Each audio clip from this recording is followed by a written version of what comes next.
The mobile cart that we made for our daughter who is on TPN. Made it with a 5-gallon bucket that I bought from the hardware store. And the bucket has been flipped upside down. It's got the lid on it. So here's the lid. What I did was I cut the bucket in half. And then I cut a section of it out right here in the middle, which I use on the inside. And then we've got a harness that we put on our daughter so that she can pull it wherever she goes. So the harness goes through a little slit that I used here just by getting a rod and heated it up and just burned a little slit here. The harness goes through here, and then I've wrapped it around this midsection that was cut out, and that secures it on the inside. And so this fits nicely in there. Then we bought some caster wheels and screwed those into the bottom of the lid and secured them on the inside with some little just pieces of wood. The lid wasn't staying on very well because it, I don't know, wasn't a good fit for some reason, so I actually bought some zip ties and burned a little hole through the top here and just tied them on the inside to fasten the lid to the bucket, so now this is not going to come out. And then we had a lot of difficulty getting the cart to not tip over. So, you know, I wanted to have the wheels spread out as far apart as I could so that it wouldn't tip, but we're having a little bit of a problem with them hitting the edges of the lid like this. And so I got this little cushiony, this is actually an air conditioning, I forget what this is called, like an insulation thingy. It comes in a long strip. I just cut that and stuck that in between the lid and the wheels to kind of add some space, and so now it doesn't hit the lid when the wheels spin around, so they can be spread out as far as possible on the bottom. So that's how it was constructed, and then with the handle of the bucket, we just put a D-ring here on the top. So when it's time to use it, what we do is we stick her TPN bag on the inside, because we want to keep it positioned vertically so that there's no air that gets suctioned into her pump. So stick the bag in there. My daughter trying to do a face plant. And then we use the D-ring to clip the bag to keep it positioned vertically. So that just hangs out on the outside there. We stick any excess tubing on the inside. And I usually coil it around, just nice and neat. And then what I did with the lid, I just made a slit here. Just cut that with a hacksaw so that the tube can fit in there. And then on the back side, I made an extra wide space to stick her bag so that this fits in there. Just kind of squeeze it to make it fit.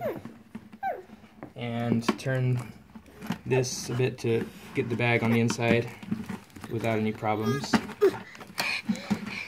And now the bag is positioned vertically on the inside. Her tube comes out the top, and we're going to attach this harness to her so she can pull it around wherever she goes when we're in the house. And so, right now she's with her milk pump too, so we'll take the milk pump backpack out first. And also many people is like, how do you secure the central line so it doesn't pull, right?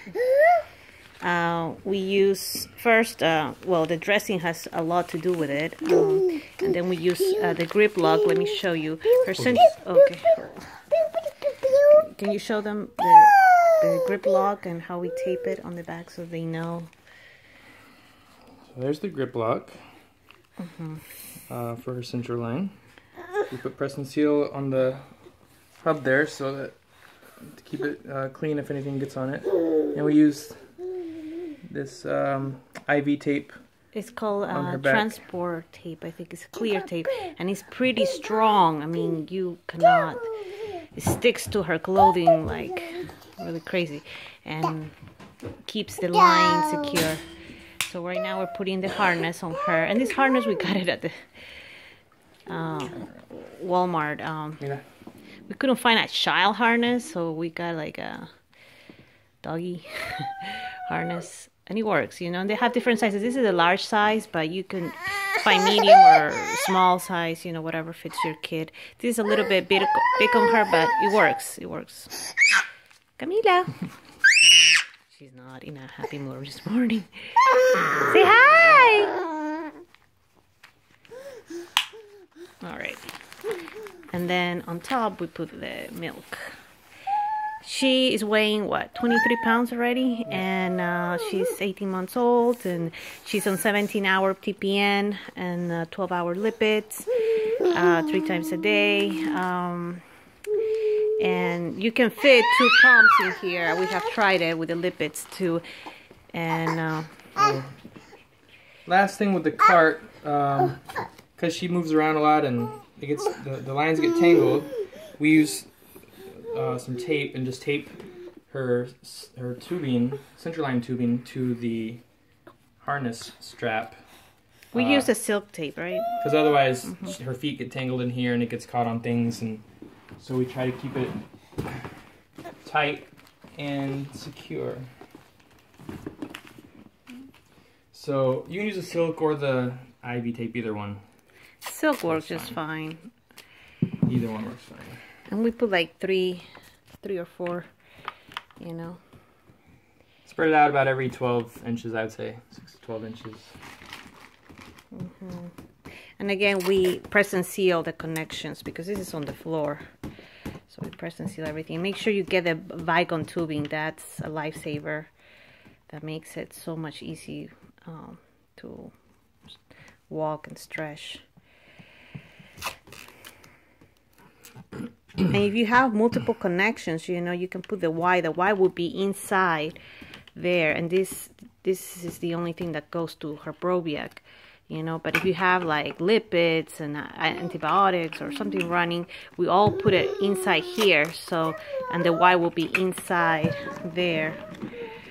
And it's good to tape it close to the cart. That helps prevent the line from getting pulled out more when she's walking around. So I like to keep that excess in there so it doesn't get tangled. Can you tape her G-tube in her backpack too? So like I said, you can use more, you know, pumps, and it keeps, having this keeps all the lines in there, you know, and they're not tangled and all over the place. So it's just taping the G-tube. Okay, so and that's it. And here, demonstrate. Come here, Camila. Come here. Oh, the TPN is done. Okay. But see how she pulls on it, just great. It was a little bit difficult for her to pull it on the carpet until she reached, I don't know, probably around 20, 21 pounds, 22 pounds. 20 pounds. It moved very easily on hardwood, though. Oh, very easily. Like, it just slides through. But this is carpet, and we did another video a few months back with a different type of material cart, and it was a lot lighter, and she could crawl with that. When she was crawling, like at 8 months or 9 months, she started crawling. She was able to pull that, and but then we found that cart that we were making, it was too weak. It kept breaking on us because she would like sit on it. So that's why we decided to use a harder material here. And it used to tip very easily too, because it wasn't used to tip, right. Didn't have a very low center of gravity. This one's got a better center of gravity because it's wider on the bottom, and the wheels are spread out a little bit more. So it doesn't tip quite as easily. Very rarely it tips actually now. Mm-hmm. So yeah, give it a try and see if it, you know, it might help you, and see how well she moves. And you know, it's been a lifesaver. We have been using this TPN cart for how long? 3 months. 2 months, yeah. Yeah, it's been working just fine. We painted it pink because she's a girl. Yeah. Some of the paint's starting to peel off now, but it used to look nicer. Mm-hmm. Yeah. And that's it. So hopefully it gives you an idea. Give it a try with your kids. And again, the line doesn't pull. You can show it, right? The central line is not pulling. Having that tape in her back, and also the Vigon tubing, it doesn't pull. We have checked. You know, it doesn't pull. So you just need to tape it really good into her bag. Use the grip locks. Use, you know, tape it all around the harness, and it will do the job. And they will be happily ever after. So, all right. Bye-bye. Camila. Camila, bye. All right. Bye-bye.